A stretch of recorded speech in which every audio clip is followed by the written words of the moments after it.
lonely and isolated. Recently received a question from someone who has been feeling more and more lonely. And they are doing a lot of the traditional advice, nature walks. They volunteer, read a lot, goes to work, works with other people. But yet, she's still feeling more and more isolated and lonely.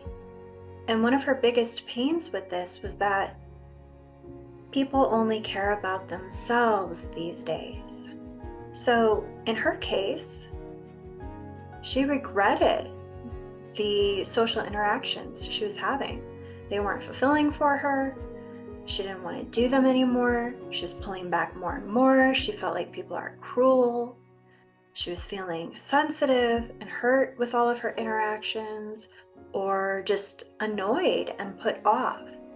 And the more she had that experience, the more she pulled away from other people. Hers was a case of self-isolation. Now, if you're dealing with an abusive situation, by all means, distance is a good thing.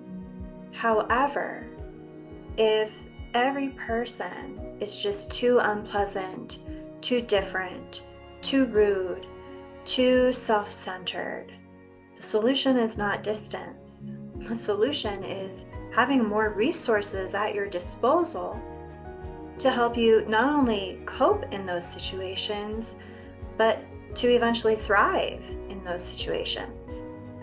When you have resources that work for you, instead of it being this awful experience, you're able to close the distance a little bit. You're able to engage with people even when they're not exactly like you.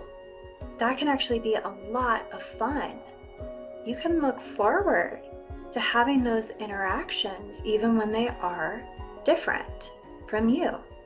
Sometimes in a person's experience of loneliness, they just shut everything out that feels uncomfortable. But we have to make a distinction between what's actually abusive versus what's just different or less tolerant or more pragmatic, more to the point, more blunt, more honest. There are so many variables there.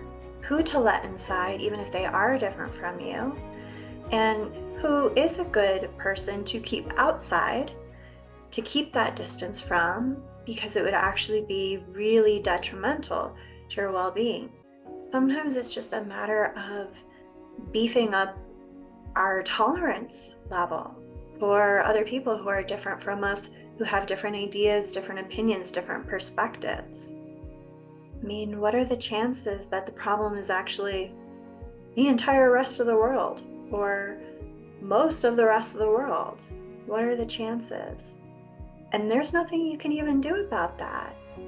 So what if you were to actually invest your time, energy, resources into becoming someone who can interact with the world, who has more resilience, to just become someone who can handle the situation and actually be strengthened or made more into who you want to be through those experiences. Those interactions are fuel for your inner fire. So if you've been cutting everyone out and pulling more and more away, creating more and more distance, you're limiting yourself to an incredible extent, when you can actually become more of who you want to be by choosing what interactions you're willing to engage in and then move closer to those things.